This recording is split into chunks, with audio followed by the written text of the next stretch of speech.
Daniel. Hello, Elizabeth.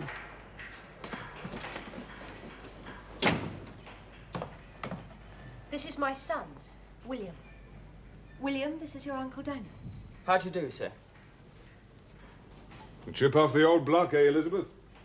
From the set of his shoulders, I would say that he takes after his father. People have remarked on the resemblance. Well, my boy, do you remember me? Uncle Daniel. I did once have an Uncle Daniel. I believe he went abroad. Off to make my fortune in Australia. I've made it. Now I'm back to claim my own. William. I remember. There's an old photograph in a silver frame. Mamma keeps it in her dressing table.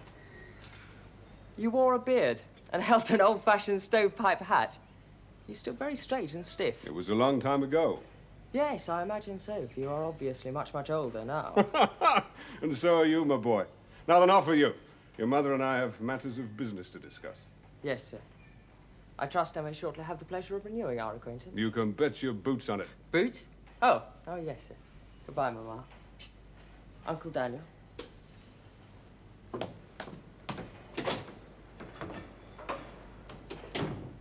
Well, Elizabeth, you're not a day older. I owe time a mounting debt, which no doubt someday I shall be asked to pay. But not today. No, not today. The fashion becomes you. Thank you. An improvement on the crinoline. All those hoops and whalebone. So constricting. Do you remember? I remember.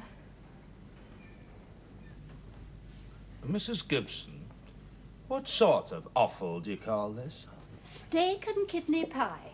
Fresh meat and fresh kidneys. And if it's not to your taste, I'm sorry. Mrs. Gibson, I pay you good wages, and all you can produce is a burnt offering that would disgrace the forecastle of a Yankee bloodboat. I'm sure I do my best, sir.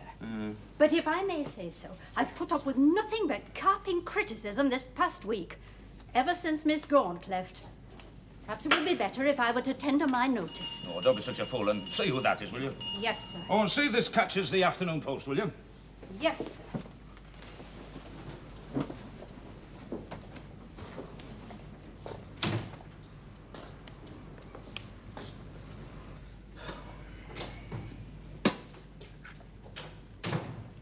Good afternoon, sir. What troubles have you brought with you this time, then, eh? Who do you think I've just seen? Given time, no doubt you'll tell me. You're in a rare old temper these days, aren't you? I've just seen Daniel Fogarty. Fogarty? Aye, it must be all of 16 years since old man Fraser sent him packing with a flea in his ear, and there he was, dressed to kill and as large as life. What the devil does he want, do you think? I have done well, Elizabeth. Very well. Were Albert alive, I could match him a gold piece for every penny he could muster. I trust you are not suggesting I was ever for sale to the highest bidder. Of course not. And if you were, even I could not afford you. It would seem your absence in the colonies has not only brought you wealth, but taught you gallantry as well. Has that gallantry yet extended to paying a call upon your wife? Well, I plan to see her shortly. Poor Emma, I dealt hardly with her. She deserved better than you, Daniel Fogarty. Perhaps we deserved each other. There was little love lost between us. In fact, were it not that I have some business to conclude, I doubt I would trouble to impose myself upon her. If your business is in the disposal of her property, I suggest you hasten to her bedside. A certain Mr. Macauley has already made a bid for her Fraser holdings. Ah, yes, Macauley. You know him. Yes, I know Mr. Macauley. I know him extremely well. That man has been a thorn in our side ever since his arrival. He seems to have money to burn. Indeed he has, and half of it is mine. Yours? Tom Macauley is my partner. What? I sent him on ahead as a nominee to buy Emma's shares. What is her holding? About 30%? Exactly 30%, as you well know. Just what is your interest? Macaulay's parents were transported felons. That would be about 1820. Now, when Tom was of age, he was given a grant of land, currency lads, they call them. Now, when I first met him, he had land, but no stock. I had capital, but no experience. We put the two together, and now we own a cattle station the size of Wales. More sheep than a man can count, a gold mine, and money in many other enterprises. Well, I thought that might impress you. You would do better to impress your partner before he skins you like a cat. Tom Macauley, never. You may have learned a great deal about grazing hordes of smelly sheep and digging gold out of the ground, but you always had a poor head for business, Daniel. I have learned a lot from Tom Macauley. I tell you, that man is lining his own pockets. He wouldn't, not Tom. He's a scoundrel to his fingertips. Well, I'll have a word with him. It was very kind of you to invite me to dinner, James. I can recommend the food. Far superior to anything I've had at home recently. I've suffered from a series of cooks who can't cook and housekeeper who can't keep house. Well, you must advertise and carefully interview each applicant. I'm sure you wouldn't tolerate an inefficient sea captain. I haven't the time to attend to such detail. I need someone of proven competence. A helpmate. Are you comfortable where you are? Yes, thank you, James. I'm quite comfortable. No, I mean in your present position. Oh, yes.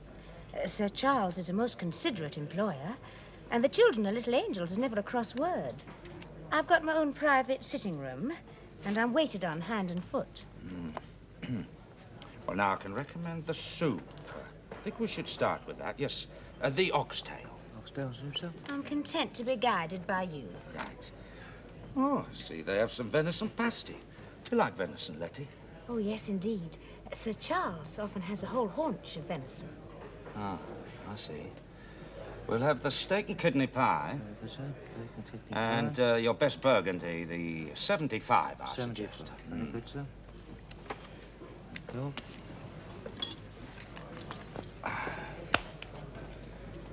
How's Charlotte? Oh, she's very well. Yes, she's staying with her Aunt Mary, you know. She misses you. Yes, I miss her, too. What she needs is the affection of a constant companion. Like yourself. James, affection is not something that can be bought and paid for. Oh, I know that. That's why yes, damn it.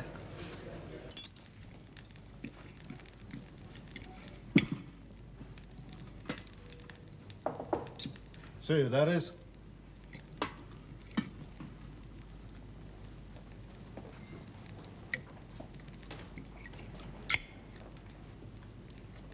Hello, Tom. Daniel! Well, it's good to see you. And you. Well, Yeah. Bit different to the old homestead, eh? it is. Well, sit down. You'll take a bite? No, thank you, Tom. Here.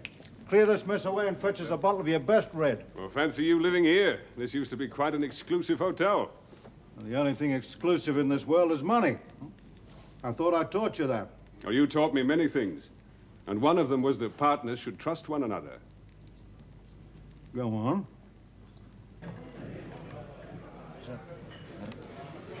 How much does he pay you? £100 a year. Good God, the man must be made of money. Well, I see no alternative but to outbid him. I'm afraid that's quite out of the question. Oh, Letty, you haven't yet heard my offer. I see no other course but to ask you to be my wife. What? As I cannot compete with Sir Charles on his terms, I needs must compete on mine. Oh, James. Only you could turn a romantic proposal of marriage into a business proposition. I'm sure the words must have stuck in your throat like a fishbone. Ah, well. If that's your answer, nothing more to be said. Oh, dear James. It was the loveliest proposal imaginable. You accept? How could I possibly refuse? Oh.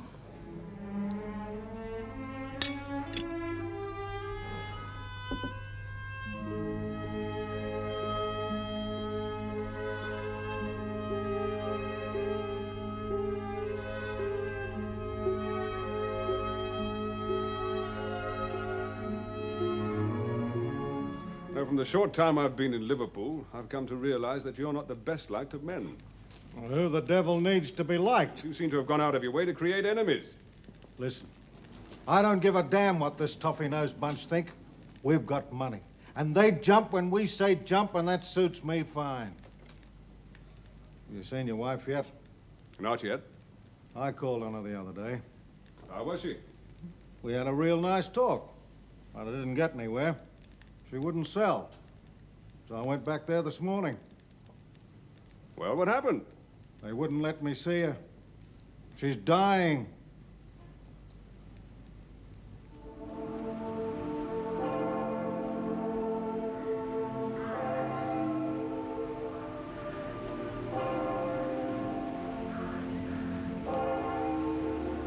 Much as it hath pleased Almighty God of his great mercy to take unto himself the soul of our dear sister Emma, we therefore commit her body to the ground. Earth to earth, ashes to ashes, dust to dust. The grace of our Lord Jesus Christ, the love of God, the fellowship of the Holy Ghost be with us all forevermore. Amen.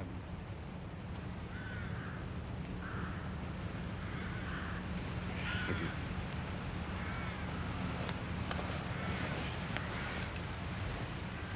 She left me everything. She refused to sell to Macauley. I don't understand it. She loved you, Daniel.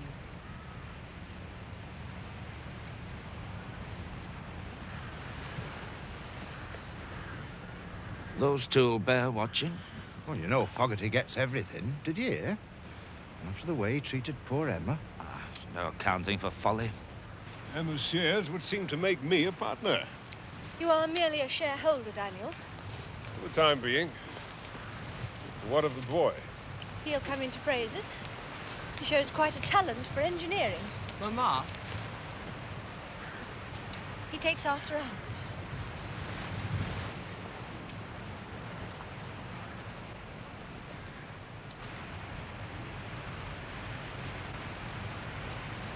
By the by, I have it in mind to marry again, Robert. Oh, yes. I stand in need of a best man. I was wondering if, To who? you'd oblige. Harry? Oh, really, James?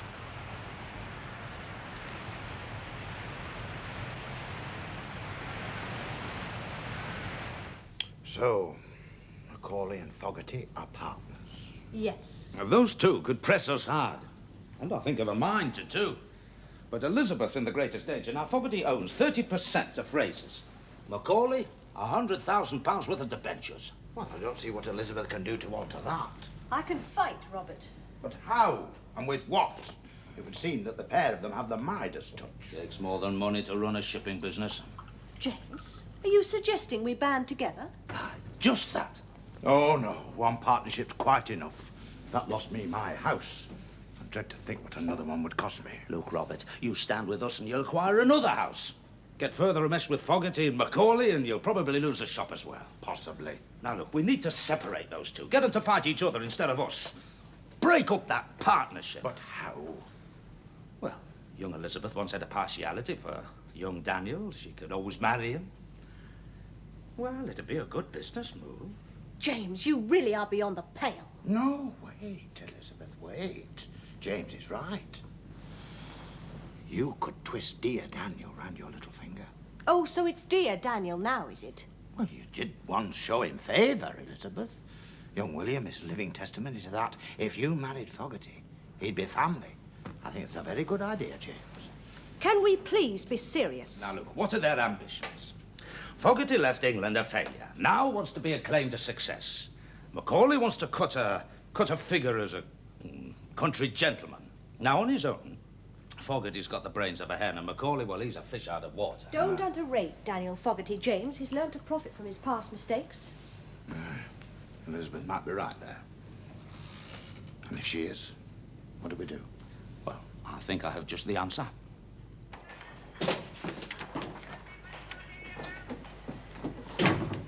What the devil do you imagine you were doing? It's a most unladylike greeting. As you see, familiarizing myself with the company's affairs. You would do well to remember that I am the majority shareholder and this company is mine. Until our son comes of age. Until my son comes of age. But until that time, I am afraid you are saddled with me. Yes. You and that scoundrel Macauley. Yes, Macauley. I've been looking into his affairs. You were a fool, Elizabeth. And what on earth persuaded you to put yourself in his debt to the tune of £100,000? Necessity. Well, didn't you realize that he could foreclose at any time of his choosing? Of course. But I'm not quite the fool you take me for. I have spent no more than 40,000, and if pressed, I can raise that against the shipyards. You seem to be in an uncommon hurry to mortgage yourself to the hilt. Very well, I'll make out a draft for 40,000. It is as much in my interest as yours. After all, I am a partner. You are not. A junior partner, a very junior partner. No, I simply exchange one debtor for another. In any event, he may not be willing to sell back his debentures. I can't force him. Then convince him it's for his own good. Better the devil you know. You have but one choice, Elizabeth, me or Macauley. Well, think about it. You don't have to use it unless Macauley attempts to call in the debt. And you may have your desk. I was only borrowing it. Well, do you want to rid yourself of Macauley? Well, I must admit I would prefer to have you to myself. You've changed, Daniel. Never at a loss for words. I remember a time when the very presence of a member of the fairer sex would cleave your tongue to the roof of your mouth. You still have that effect. If I were to use this, I don't know how I could repay you. Well, it could make a start by having dinner with me. When I'd said you'd changed, I didn't mean for the better. I should like to have dinner with you, Daniel. But I do think first we ought to decide how to dispose of Macauley, not just for my sake, but for yours as well. Blow hot, blow cold, you never changed. Look, Tom Macauley and I have been partners for years. I'd need good reason to break that up. James has one. No, James, he hasn't changed. As I remember, every time a pot boiled, he was always there, hard at work, fanning the flames. He has evidence. Of what? Ask him. He'll part with it at a price. Oh, of that I am sure. Very well, I'll broach the subject. I have to see him about the wedding. Oh, this fussing in half an hour, it's all over and done with. James, you really are quite impossible. You seem to imagine a wedding to have no more ceremonial than signing a seaman aboard one of your confounded ships. There are arrangements to be made. The only arrangements that concern me are between Letty and the parson. Oh, I've never heard such nonsense. No, neither have I. Now, come to the point. I mean, you haven't really come here to gossip about wedding arrangements. I'm only taking a sisterly interest. I know. You want me to have some grand affair, 200 people gawping at us? Well, let me tell you this. It's going to be a simple wedding. Now, you might be invited. I don't know yet. Now, what really brought you here, eh? Daniel needs your help to rid himself of Macauley. He has already offered to pay off the balance of my debt to him. In exchange for what? It is purely a business arrangement. Now then, last night you said you had evidence of a sort. I have. Well, what is it? Look, if your Daniel is as sharp as you say he is, bring him round to see me, will you? James, I wish you would stop calling him my Daniel. Just tell me what evidence you have against Macauley. Oh, enough to hang him. But surely the shortest distance between 2 points is a straight line. The world's not round like a penny, Master Samuel. It's round like an orange. Now, what's the shortest distance round that orange? A curve. Exactly. Now, you do well to remember that if you ever hope to command your own ship. Father would never permit that. I'm expected to follow in his footsteps. Robert O'Needon and son. Well, I only wish I'd had your opportunities. I'd have been somebody. But you are. You're a ship captain. I was one of the lucky ones, thanks to Mrs. O'Needon it was. She taught me. She had the patience of a saint, that one. I remember she set me just such a problem. Make me a flat map of an orange, she said. It took me weeks. Now, you've the advantage of an education, so you try your hand at it. Shouldn't occupy a bright young fella like you more than an hour or two. And don't eat the orange before you finish. Mine ended out like a shriveled up grape. I'll try, sir. You do that. And remember, there's more to handling a ship than scampering up and down the rigging. And don't despise figures, because figures is basic.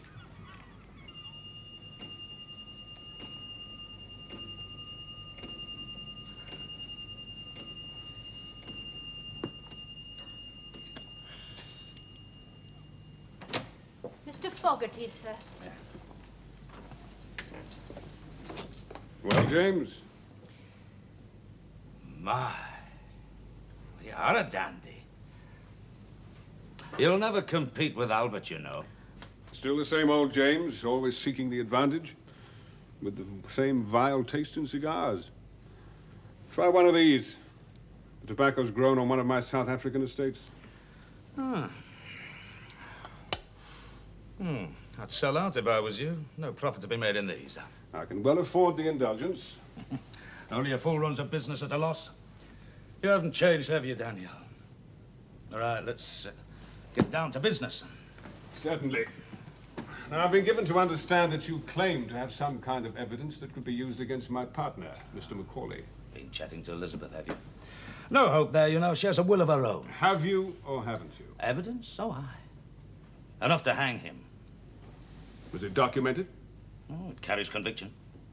Very well. What is your price? You do realize that in any partnership, the law holds that both partners are equally liable. Well, I bear no responsibility for Macaulay's private transaction. Oh, but you do. You're a fool, Daniel. You should have limited your liability. But in the Australian outback? Well, you're in England now, subject to English law. I am as yet no wiser as to the offence my partner is alleged to have committed. Coffin ships. Coffin ships? Aye. Over-insuring them, sending them out, and sinking them. But I'd have nothing to do with it. There's a lot of widows and orphans thirsting for Macaulay's blood. You know me better than that. Oh, yes, I believe you. But a judge might not be quite so understanding. Now, what do you propose to do with this evidence? Well, it could prove a very useful lever in the right hands. A partner can be quite an embarrassment if you have to share in everything that he does.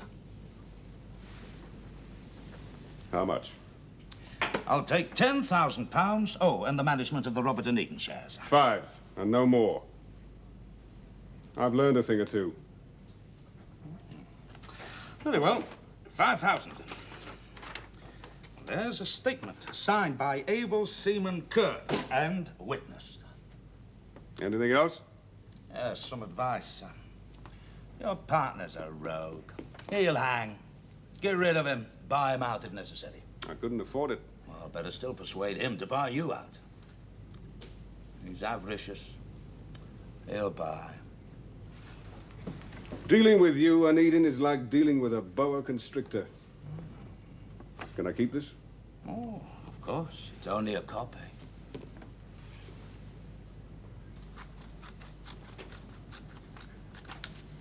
My heart quite goes out to poor Letty. I trust that James will have the courtesy to send us a formal invitation. Which, under the circumstances, we shall refuse. Well, do no such thing. Oh, come on, Sarah. It's not a week since you swore you'd never speak to James again. Well, a wedding isn't speaking. A wedding's an occasion.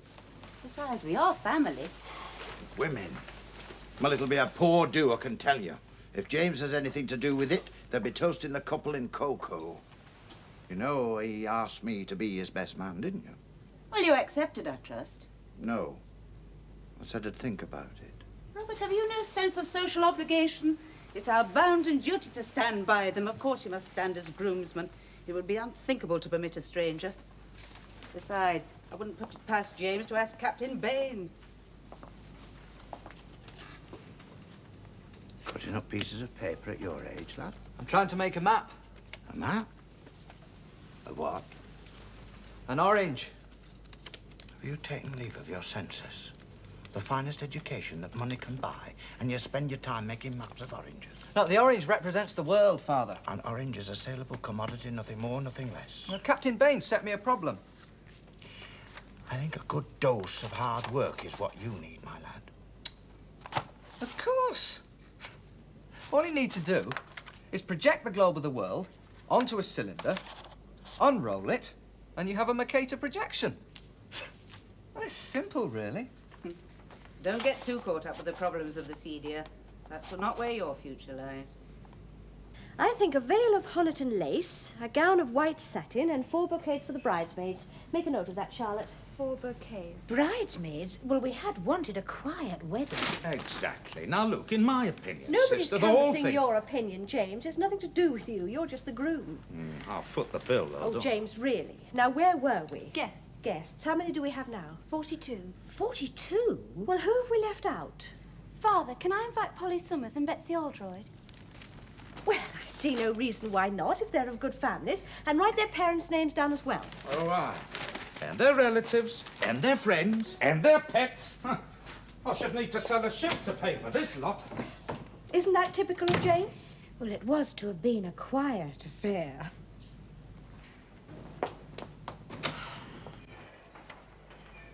Well, hasn't taken you long to get your feet under the table. No, and I intend to keep him there.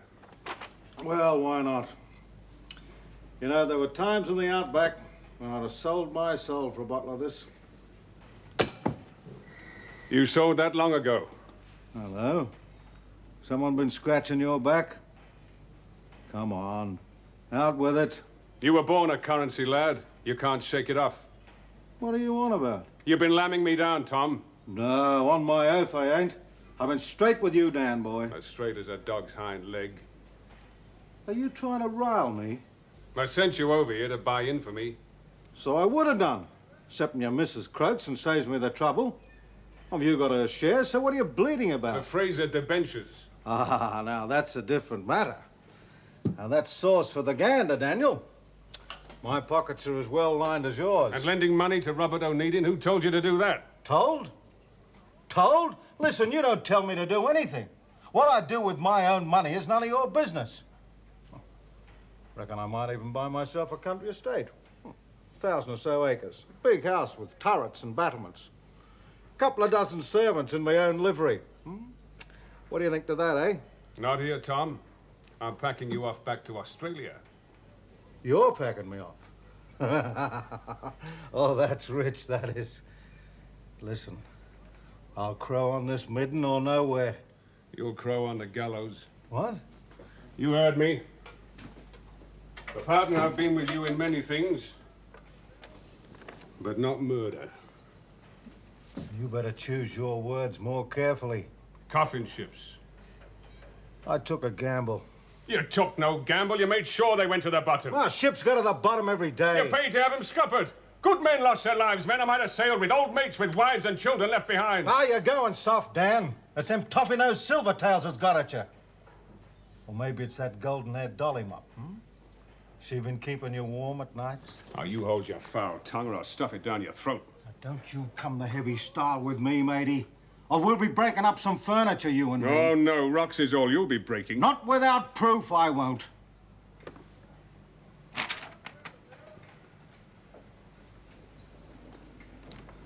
I needn't give you this. Aye. What's his price? I'll set the price. I know you won't. We're partners. We sink or swim together in this. Well, I'll take my chances. But you'll spend the rest of your days tossing cannonballs around. You mean it? I mean it. All right, then. What's your price? We'll end the partnership. I'll buy you out. You ain't got that kind of money. I've got a strong card, though. Of course, you could always buy me out. I don't care which way. How much? $1 million. It's worth more than that, and you know it. Very well for the Australian interests only. But I want the Fraser debentures and everything else you've acquired over here. You're driving too hard a bargain, Daniel. I'm not bargaining, Tom. I'm telling. You're bluffing. I know you too well. You're soft. You'd never turn me in.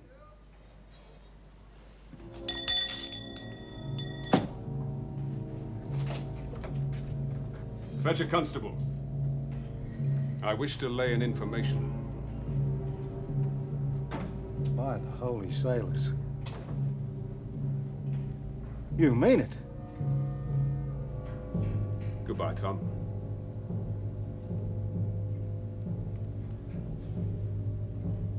I reckon I taught you too well.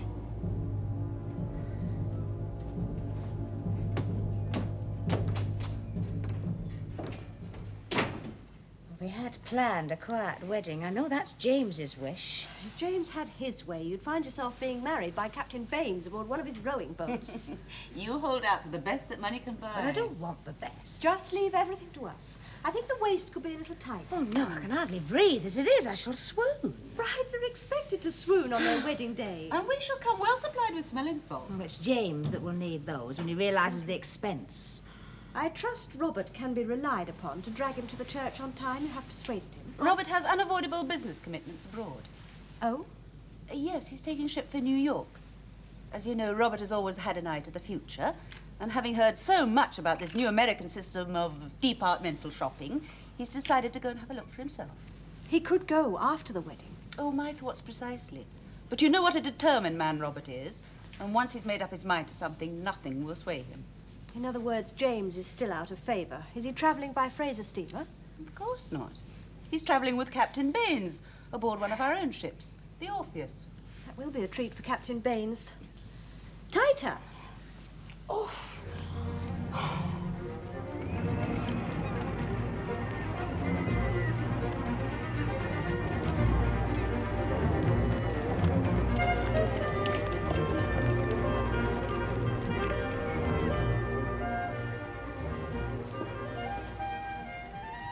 Do take care of yourself, dearest. Oh, you need have no fear on that score, my dear. When occasion calls, I can rough it with the best of them. Well, I've packed your heavy woolen underwear, and the goose grease for your chest, and a mustard plaster lest you should take a chill. You know how susceptible you are to inclement weather. Nonsense. Oh, Robert, when you and I sailed to the Isle of Man, you suffered abominably from mal de mer. A minor indisposition. I hadn't time to find my sea legs. In any event, I'm prepared to suffer in the cause of business. Well, this ship will roll like a pig. She's round in the bilge. Why didn't you travel by steamer, Father? Because your father is a director of the Oneidin line. Correct. Time to go ashore. We're casting off in a couple of minutes. You come with me, young fella, my lad. We'll leave these two good people to say their farewells alone. Goodbye, Father. Goodbye, son. Goodbye. Wrap up well, and don't venture on deck without your scarf. Keys. Well, Master Samuel, did you map the Orange? I solved that problem, Mr. Baines. Good lad. But now I've another. I've got to run away to sea. I'll spend the rest of my days behind a counter.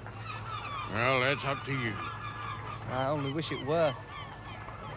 Mr. James' father didn't want him to go to sea neither. Times have changed, Mr. Baines.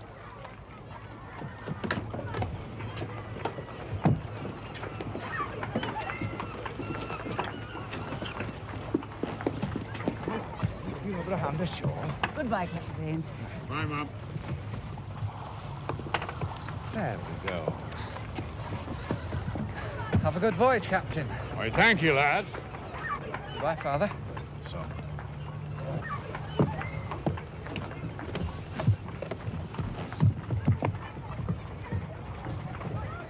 Well, Captain Baines, I think we can put to sea now. Why, thank you, Mr. Robert. Away, gangway. Raise ship!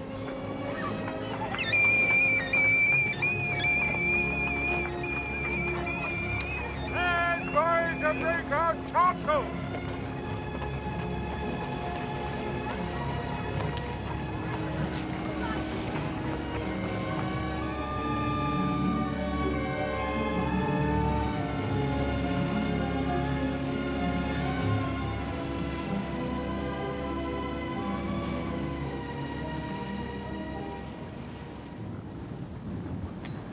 Good cigars.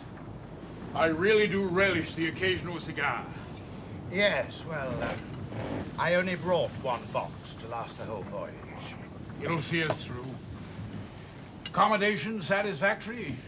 Oh, much as I expected, yes. Well, this ship was built to carry steerage passengers out and timber home. Now it's cargo both ways.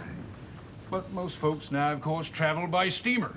Still, I expect you have your reasons, sir. Several. Escape from the turmoil of commerce is one. Ah, shopkeeping.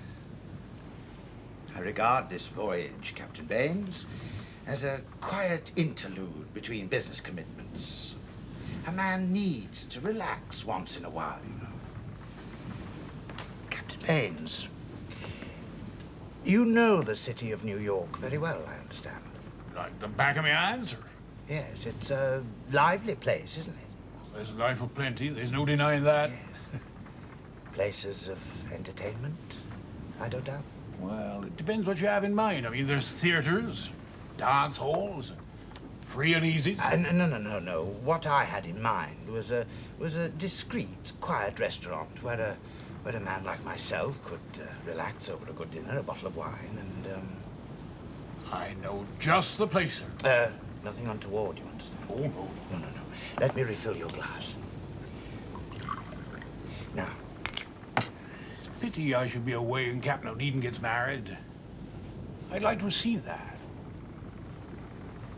Dearly beloved, we are gathered together here in the sight of God and in the face of this congregation to join together this man and this woman in holy matrimony, which is an honorable estate, and so on and so on. Excellent, excellent. We shan't bother with the responses again. Now, are you sure that everything's perfectly clear? It was perfectly clear the first time. Practice makes perfect, Mr. O'Needon. Would you care for a glass of sherry wine, Mr. Prescott? Oh, yes. Why don't you play something for us? Of course, Mamma. Mr. Fogarty, sir. There you I trust I'm not intruding. My wedding gift. are. Robert's voting rights. And a draft for 5,000. I'm a man of my word. Better add you to the guest list then, eh? Everybody else seems to be coming. Have a glass of wine. Good evening, Elizabeth. Good evening, Daniel. William plays very well. Yes, he inherits that talent from me. Well, now that I have settled with Macauley, I think it time to call in my remaining debt. Oh? Your promise to have dinner together. I should be delighted. Who shall we ask? And why not invite our son? My son. We shall do no such thing, and please keep your voice down. I have every right. You have no rights other than a quarterly rendering of the company's accounts. Confound the fool. I must leave immediately. Well, what is it? Well, it's from the master of the Falcon. He's running aground, just leaving Port Marrock. She's in danger of becoming a total wreck. Port Marrock, North Wales. The very devil of a place to get into, as I remember. Yeah, well, things haven't improved at all. I'll take the Charlotte roads. You go through the Menai Straits? Well, I have a contract to meet. Got to get there on time. But you will be back. Hmm? The wedding. Oh, yes, of course. But you've only got 7 days. Look, 36 hours out, 36 hours home. I'll have time to spare, eh?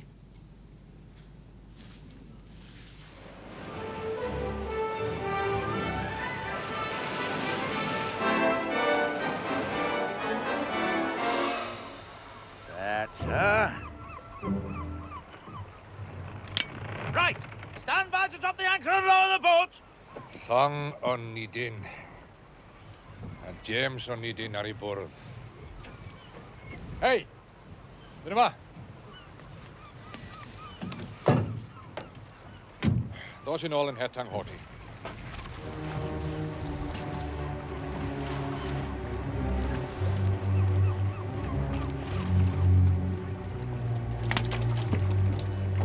Mach die sir.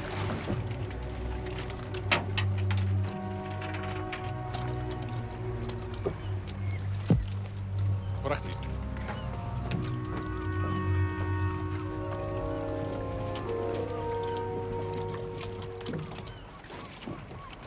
Captain Llewellyn? Mr. O'Needon. Sorry business, sir. Sorry business. We was rounding the point when that devil's wind shifted and caught us aback. Yes, well, I'll read your report later. What's the extent of the damage then, eh? She sprung a little forward, but nothing to speak of. Uh-huh. We put a stern anchor on, but she is wedged fast by the bows. You've lightened the ship? Between tides, we have done all that is humanly possible. Not so far, you haven't. She's still stuck, isn't she? Now I've got a contract to meet.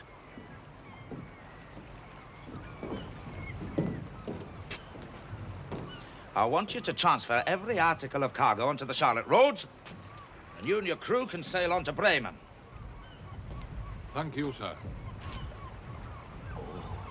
You can thank your lucky stars that I have pressing engagements in Liverpool. I've nobody else to sail her. What about my ship? Oh, don't worry. I'll catch her off myself and sail her home. Wel, barod i symud y cargo mae'r Charlotte Roads. Right handy. Excuse me, sir. Yes. You have an empty ship. And if you are going back to Liverpool, there is something you ought to know. Well, I hope and pray he's not delayed. I mean, if the weather should take a turn for the worse. With James to contend with, it wouldn't dare. Well, I don't know what I should do. The reception, all those guests.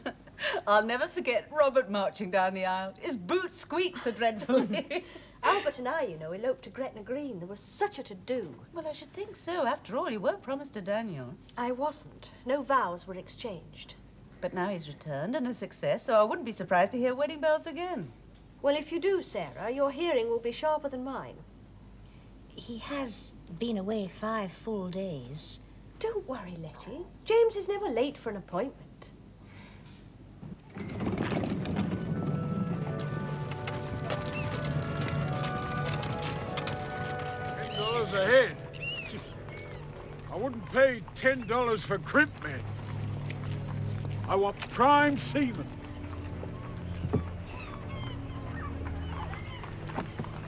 But I don't want him, he's damaged. You can have him back. No Parsons. I'll take him, he looks a healthy young fella. What have we got here?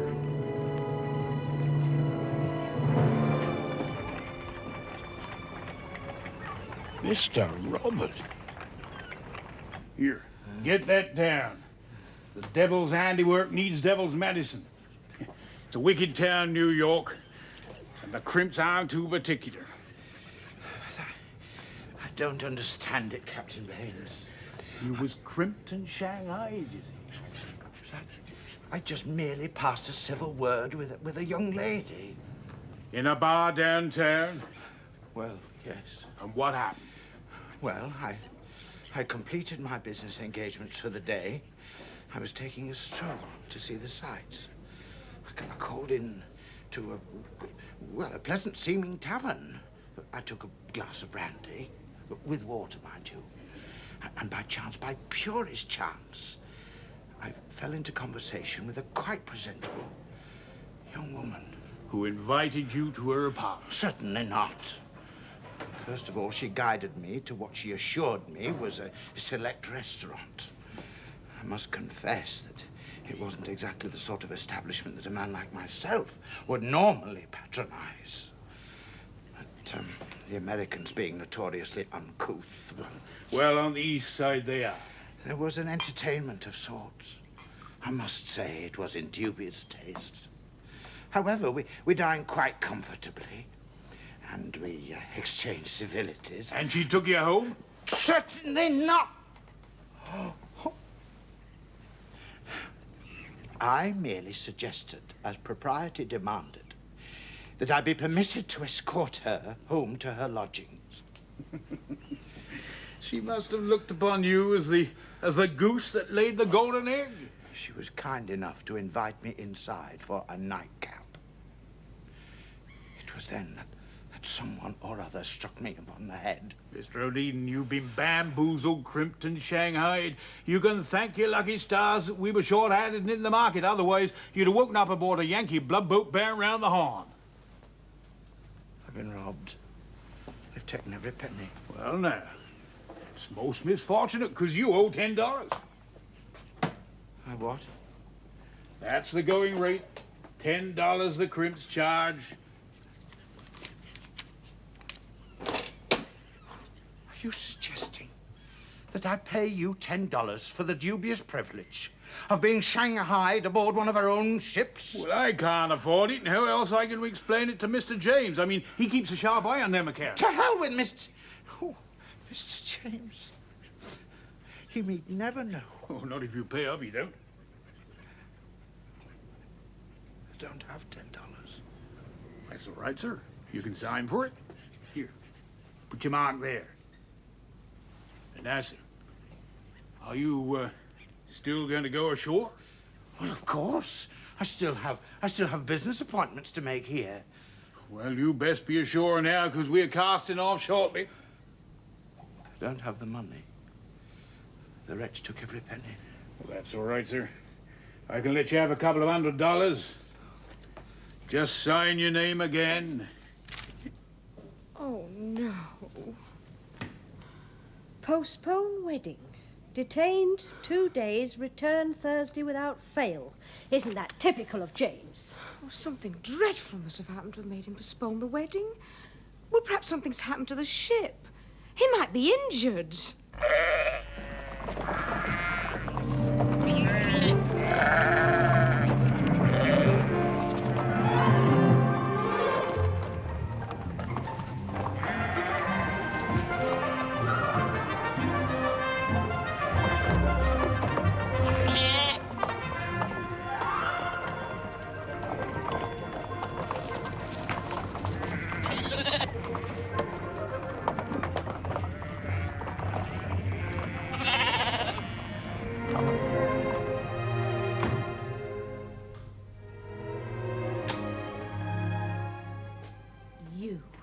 You monster! What? You dare to postpone our wedding for a cargo of stupid sheep! Oh, it was too good a bargain to miss. A bargain? Aye.